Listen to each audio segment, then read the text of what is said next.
In tonight's reality check, a story any mother or parent can relate to. Hundreds of mothers in rural communities in Alabama have no place nearby to safely deliver their babies, and the health risks are astounding.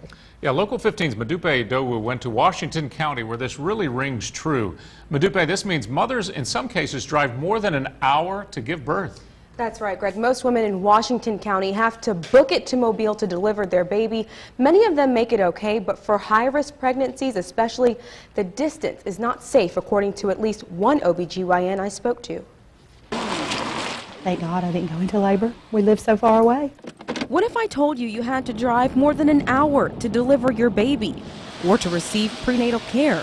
That's the reality for hundreds of women like Shannon Odom, who live in rural communities. And for us, we travel 60 miles. The Washington County native delivered her 7-year-old son in Mobile and is now 5 months pregnant with her second child. I chose Springhill with my son. Felt like if I needed to have a baby fast, I wanted to be right off the interstate. In 1980, 46 rural counties, as shown in blue here, provided obstetrical service or delivered babies. But take a look at this map in 2013. That number dropped to just 18 counties. Washington County is not one of them. We're on our way to Chatham. I took the 1.5-hour trip up north. It's a way of life for us. Welcome to Chatham. There's one stoplight, one grocery store, and one hospital for the entire county and its 17,000 residents. Douglas Tanner is the chief executive officer and runs the 25-bed hospital and nursing home. But we don't have an intensive care unit. We don't do surgery. We don't do some of the more high-tech procedures. And the Washington County Hospital doesn't deliver babies. Many of the women here go to Mobile, and when it comes to their delivery, yeah, they're going to have to plan that and hope that there are no adventures and no emergencies along the way. Slowly. Which is a major concern for expecting mom Shelley Diamond. Yeah, it's scary. If something happens, you're at a loss for what to do. You're driving no matter what. She's had a difficult pregnancy, driving 3 hours a week for doctor's visits. She's lost 15 pounds and has been hospitalized in Mobile for severe dehydration. That's why I have to go so often to the doctor.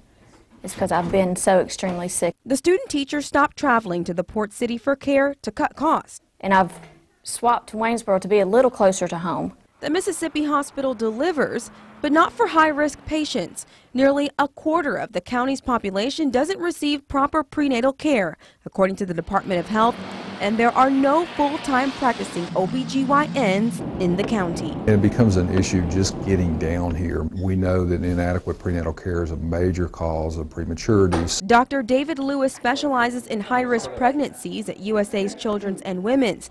The OBGYN says premature births can lead to cerebral palsy and other complications. But it does put those patients at risk if they do start having major problems and they don't have anywhere they can go or anybody that feels comfortable taking care of them. Well, obviously, we'll get into losing the baby, or if she's premature, then she ends up delivering in the car. I mean, that's a baby that once it comes out has to have somebody to take care of it immediately. According to the latest statistics from the CDC, Alabama and Mississippi has one of the highest infant mortality rates in the country. There is a huge problem here. Dr. Joyce Varner is a nursing professor at USA. She says hospitals are making tough decisions to cut the obstetrical departments to stay afloat. Clarke County's Jackson Medical Center recently closed its department, driving mothers to Mobile or out of state. That's a huge decrease in the ability to have safe delivery of care to mothers and children in these areas. Something Diamond hopes will change soon. To be able to have somebody closer by that can at least check us out.